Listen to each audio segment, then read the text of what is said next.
एक 24 साल का लड़का जो एक सेठ के यहाँ पर नौकरी करता था, उसके माँ बाप इस दुनिया में नहीं थे। जिंदगी बड़ी ही परेशानी से, मुसीबत से बीत रही थी। वो जाता था, रोजाना पैसे कमा करके घर आता था, खाना बनाता था, खाता था, सो जाता था। एक दिन उसने देखा कि उसने 4 रोटियां बनाई, 4 चपाती बनाई और सब्जी बनाई। हाथ मुंह धोने के लिए गया और जब वापस आया तब देखा कि उसमें से सिर्फ 3 चपातियां बची हैं और एक चपाती कहीं गायब है। दूसरे दिन भी यही हुआ, तीसरे दिन भी यही हुआ और जब चौथा दिन आया तब उसने ध्यान रखा कि फिर कौन ये सब कर रहा है। उसने देखा कि एक चूहा था, वो एक चपाती लेकर के जा रहा था। उसने चूहे को पकड़ लिया, मोटा सा चूहा था। चूहे को पकड़ा तो चूहे ने कहा, भैया मेरी किस्मत का है, मुझे खाने दो। तो उस बच्चे ने कहा, उस लड़के ने कहा कि मेरी चपाती तो मुझे दे दो भाई, मैं इतनी मुश्किल से किसी तरह से 4 चपाती बनाता हूँ, मेरे पास ज्यादा पैसा तो है नहीं, सिर्फ 4 ही चपाती मैं बना पाता हूँ, इतना ही कमा पाता हूँ। उसमें से एक तुम ले जा रहे हो और कह रहे हो कि ये हमारी किस्मत का है, तो बताओ मैं क्या खाऊंगा? मेरी जिंदगी ने मुझे बेहाल कर रखा है। तो चूहे ने कहा कि तुम्हारे सारे सवालों के जवाब तुम्हें सिर्फ एक ही इंसान इस दुनिया में दे सकता है। लड़के ने पूछा कि कौन है वो इंसान? तो चूहे ने कहा कि गौतम बुद्ध है। उनके आश्रम में जाओ, उनसे अपनी जिंदगी के बारे में पूछो, वो तुम्हें रास्ता बताएंगे कि आगे करना क्या है और तुम्हारी परेशानियां दूर कैसे होंगी।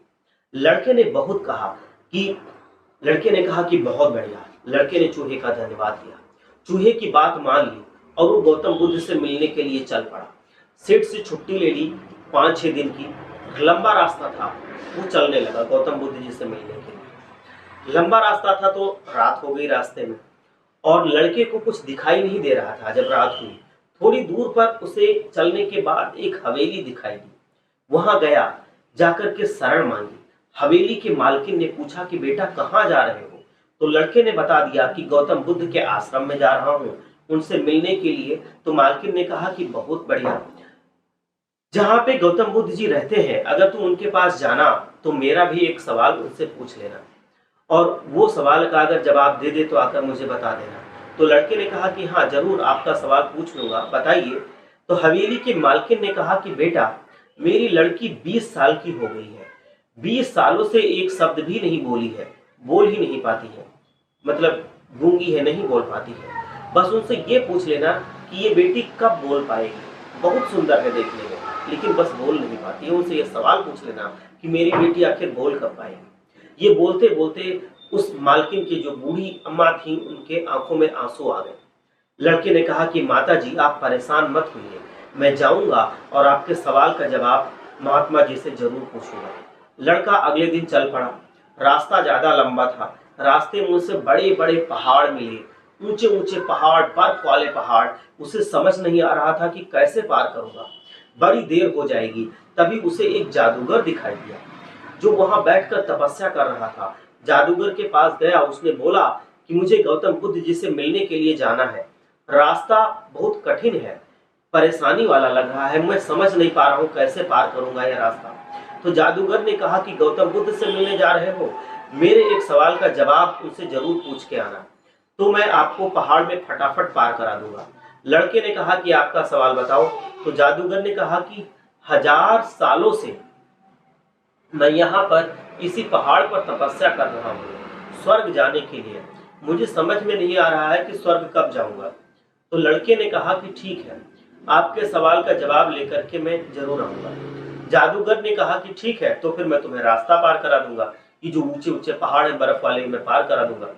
जादूगर ने अपनी छड़ी उठाई, छड़ी घुमाई, लड़के को पहाड़ के पार करा दिया। छड़ी में इतनी ताकत थी, इतनी शक्ति थी, वो फटाफट पार हो गया। अब मैदान इलाका आ गया, वहां पर एक बड़ी सी नदी थी। लड़के के सामने फिर से एक समस्या आई कि अब ये नदी में कैसे पार करूं। तभी वहां पर उसे एक बहुत ही बड़ा सा कछुआ दिखाई दिया। कछुए से मदद मांगी, आपकी पीठ पर बैठकर मुझे ये नदी अगर आप पार करा दीजिए तो आपकी बड़ी मेहरबानी होगी। लड़के ने कहा। कछुए ने कहा ठीक है। जब नदी आप पार कर रहे थे तो कछुए ने पूछा कि कहाँ जा रहे हो भैया? तो लड़के ने कहा कि गौतम बुद्ध जी से मिलने जा रहा हूँ। कछुए ने कहा ये तो बहुत अच्छी जगह है, एक काम करना, मेरे एक सवाल का जवाब ले आना। तो लड़के ने कहा कि आपका भी सवाल बताइए। कछुए ने कहा कि मेरा सवाल ये है कि मैं बड़े टाइम से 500 सालों से इसी नदी में हूँ और मैं नदी में ड्रैगन बनने की कोशिश कर रहा हूँ, ड्रैगन बनने का इंतजार कर रहा हूँ, बस ये पूछ करके आ जाना। लड़के ने कहा कि ठीक है, मैं जाऊंगा तब पूछ लूंगा कि आप ड्रैगन कैसे बनेंगे, कब बनेंगे। लड़का महात्मा बुद्ध के आश्रम में चलते चलते पहुंच चुका था। प्रवचन चल रहा था। प्रवचन खत्म हुआ।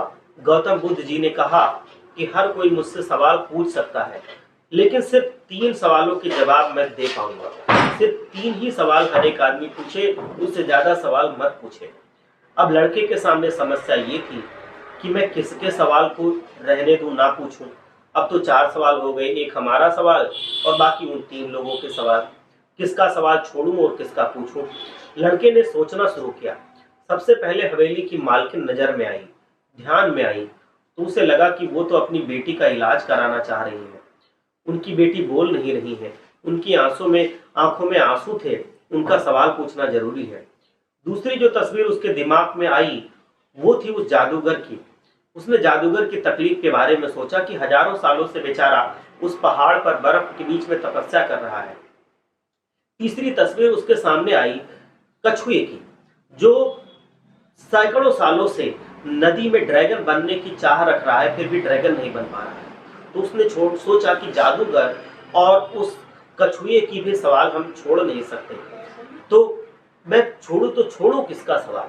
तो उस बच्चे ने सोचा कि मैं तो अभी नौजवान हूँ, नौकरी कर ही रहा हूँ, खाना पीना तो खा ही रहा हूँ, ठीक से जिंदगी तो चल ही रही है, क्या हुआ थोड़ी मेहनत मशक्कत करनी पड़ रही है, लेकिन मैं अपना जीवन यापन तो कर रहा हूँ, पीना तो खा ही रहा हूँ, ठीक से जिंदगी तो चल ही रही है, क्या हुआ थोड़ी मेहनत मशक्कत करनी पड़ रही है, लेकिन मैं अपना जीवन यापन तो कर रहा हूँ, कुछ दिनों और ऐसे कर लूंगा, क्या हो जाएगा ऐसा, तो मैं अपना ही सवाल छोड़ देता हूँ, इन तीनों के सवाल पूछने जरूरी है।